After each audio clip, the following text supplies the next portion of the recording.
Part 3, balance the following equations, and then they give us this nice equation of Cu solid plus HNO3 aqueous will yield or give us CuNO3 aqueous plus H2O liquid plus NO gas.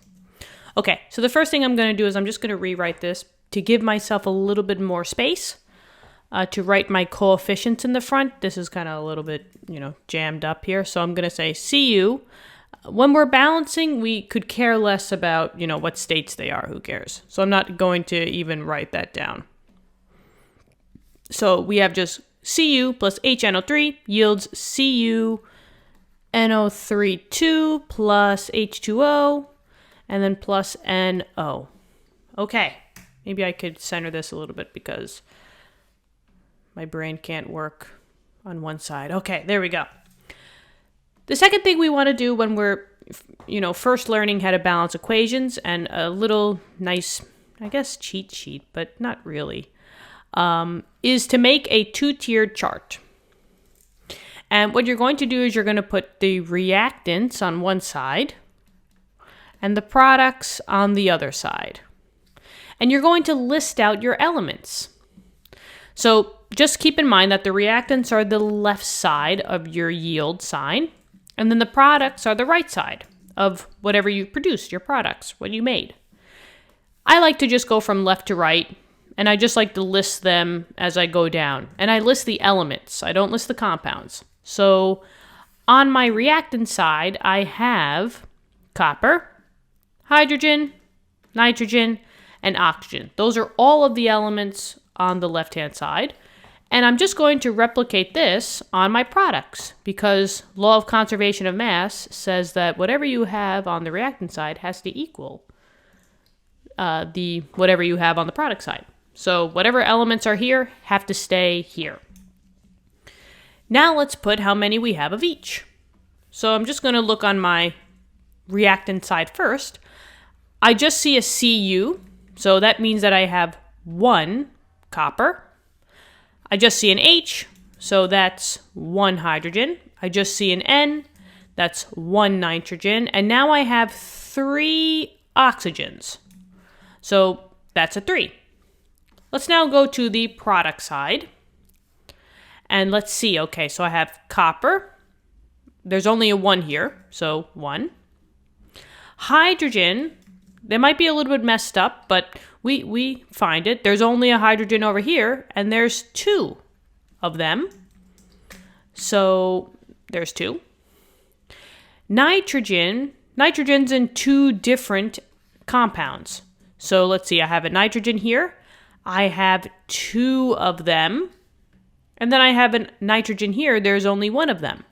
So 2 coming from this guy plus, literally plus, right? And plus 1 will give me my total nitrogen. 2 plus 1 is 3.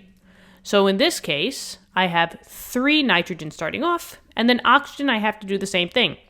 I have an oxygen here, I have an oxygen here, and I have an oxygen here. There were 3 oxygens inside of this compound. However, there's 2 of them, right? So 3 times 2 is 6. There's 6 total oxygens plus, how many oxygens here? 1. Plus, how many oxygens here? 1. So 6 plus 1 is 8. So that's how we find out our starting elements on both sides. Now we just link up who's the easiest to balance. Well, I see right off the bat that oxygen is not going to be balanced easily because I can't multiply 3 by any whole number to get me to 8. So always try to leave the hard ones, for the end. Usually they balance out by themselves. I have nitrogen, which is a 1 and a 3. So I know in the back of my head that I could multiply this by 3 if I wanted to. Or I could multiply the hydrogen by 2, which is the better way to go. The better way to go is to work with hydrogens first, because there is only 1 hydrogen on the left side and only 1 hydrogen. I'm not talking about quantity. I'm just saying I see 1 H and I see 1 H. If we divvied up the nitrogen, there's 1 nitrogen on the reactant side. However, there's 2 on the product side. So I don't know if I need to add a coefficient on this compound, or I don't know if I need to add a coefficient on this compound to balance out my nitrogen. But I know that whatever hydrogen is here has to be balanced here. So we're going to work up from there. This is a great example of guessing and checking. This one is a little bit challenging, even though it's only letter B. Why? So just bear with me, but that's what all, balancing equations are. It's all guessing and checking. So let's try. Let's say that I'm going to try to match this 2, right? So I'm going to say I'm going to multiply by 2, which means that I have to put a 2 in front of this compound. But once you put a 2, you have to play fair. You have to change all of the numbers. So the hydrogen would be 2, the nitrogen would now be 2, and the oxygen would be 6. Even though the hydrogens were balanced, I'm still shy of my oxygen numbers. That's not good, right? Because we can never go down in number, we can only go up. And if I wanted to move these numbers, I would have to change the hydrogen value. So maybe a 2 there isn't the right number. That's what I'm talking about by guessing and checking. So now I just have to think of something else. Well, maybe I have to change this number. Maybe I'll put a 2 here. So let's just change the color. So now, how many hydrogen are here? There's 4, right? 2 times 2 is 4. But also, what would the new oxygen be, right? Because I have to play fair. So I have, remember, there was 6 oxygen here. 3 times 2 is 6. So 6 plus now 2 plus now 1. So 6 plus 2 plus 1 is now a total of 9. So I'm going to cross this 8 off and maybe put a 9 here. Now let's go back to those hydrogens, right? I have a total of 4 hydrogens here, which means that I have to have a 4 here. 4 times 1 is 4. So let's try it out. Let's see if this worked. So my new hydrogen is a 4.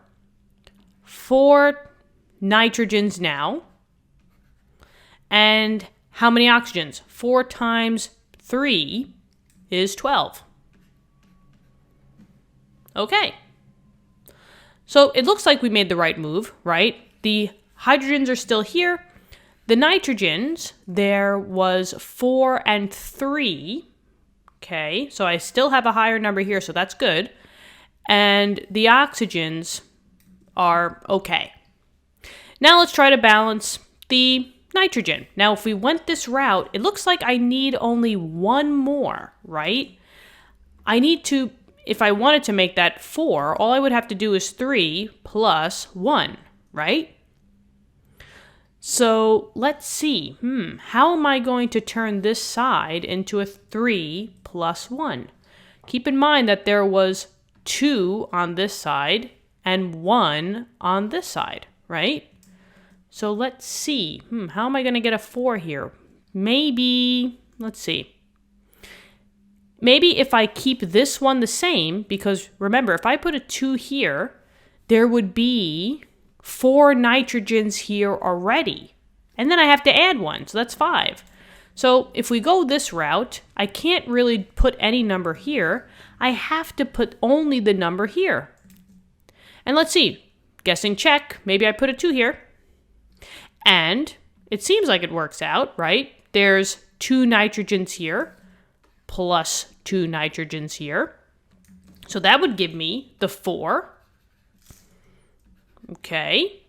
And now let's see. Let's go back to the oxygen, because whatever we do here, we have to be fair. We have to divvy it up to the oxygen. Let's see. Did our work pay off? I have 2 oxygens here plus 2 oxygens here. plus 3 times 2 is 6. 6 plus 2 is, oh boy, 10, right? Yeah, 10 on this side. Oh, that didn't work. We were hoping maybe we got 12, but we've run into a little conundrum here, right? These two are balanced. However, if I want to balance the oxygen, I'm going to have to change these numbers. And in that case, we're going to have to change these numbers as well, which probably means we're not going in the right direction. But guessing and checking, this one is pretty challenging. So what I'm going to do is let's try again. Instead of maybe a 2 in front of there, let's try again. Maybe, let's guess and check. Let's say instead of a 2, I'm going to put a 4 there. So I'm going to put a 4 there. I just want to erase all this because we know that this is going to have to be changed. Okay. So let's see. 4 times 2 is 8. So now I have 8 hydrogens, but I have to change the oxygens, right? As well. So there's 4 oxygens here, plus there was 6 here, plus there was 1 here. So 6 plus 4 plus 1 is 11. So now I'm at 11 here. But I'm still trying to get that hydrogen. So if there was an 8 here, there has to be an 8 here because there's a 1 here, right? And I want to balance those hydrogens. So I have an 8 here, and now let's just distribute. I have 8 nitrogens, and 8 times 3 is 24 hydrogens. Okay, I have room to play because I can go from a 4 up to an 8, and I can go up from a 11 to a 24. Now, I want you to notice something, specifically the oxygen guy. I have an even number here, and I have an odd number here. Yikes. This needs to be corrected, right? Because if I had like a 12, that would help me out, right? Especially when you see that you have an even number and an odd number, you should correct it immediately. And how to correct this is go to the one that is giving you that odd number. Let's go back to the oxygen. We said before that there was 6 oxygen here. That's an even number. There's 4 oxygens here. That's an even number. Plus little old 1 oxygen here. Which oxygen was giving you that odd number? It's this guy. So what I'm going to do, as like a trick, just correct it and just put a 2 here. Because now, what happened? I have 6 oxygens, plus 4 oxygens, plus 2 oxygens. And now I have 12 oxygens. Even and even is much easier than working with odd and odd. But since I have since I added the oxygen here, I have to play fair. So let's just count up all the nitrogens now. So I had an N here. There was 2 of them. So 2 plus 2 is 4 total nitrogens. Oh, and we already had that down here. Okay, perfect. And let's see. I want to go from a 4 to an 8, and I want to go from a 12 to a 24. So let's see. I don't want to mess up any of these coefficients because if I redo them, I have to do the whole thing over again. But I think we can get a number if I put a coefficient over here. Let's see. I want to try to get to 8. So there's 2 already nitrogens over here, plus how many total will have to be here to equal 8? We want 8 on that side. Well, 2 times what would get me 8? right? I'm trying to find out what this coefficient would be. And I'm saying 2 times because this nitrogen is already hooked up with the 2. So if I do the math, right, and I subtract 2 and I subtract 2, I get 6 equals 2x. X would have to be equal to 3. So I know that I have to put a 3 there. Does that make sense? So if I put a 3 here, I have to be fair. I have to distribute to everybody. So going back to the nitrogen, there was 6 total nitrogen here. Plus 2 would get me 8. Let's do the oxygen now. Oxygen, there was 6 here. 3 times 2 is 6, but now it's being multiplied by 3. 6 times 3 is 18, plus 4 oxygen, plus 2 oxygen, 24. Oh, look at that. And we have to distribute between that copper there, so that's a 3. And it looks like the oxygens are balanced, the nitrogens are balanced, and the hydrogens. The only thing that we have to balance here, I don't know why there's a -2 here, is the copper. I have 3 on this side. I want to get to a 3. Copper is the only one over here. I want to put a 3 here to get it to being 3. And finally, everybody's balanced. So your total is a 3, an 8, a 3, a 4, and a 2. This one was super challenging. I don't know why it's letter B. But this is like the ultimate example of how you have to guess and check. All right? So guys, let me know in the comments what you think. Hopefully this helped. If it did, give it a thumbs up and subscribe to the channel if you want more chem videos. I'll see you guys all in the next lesson. Have a great day. Bye.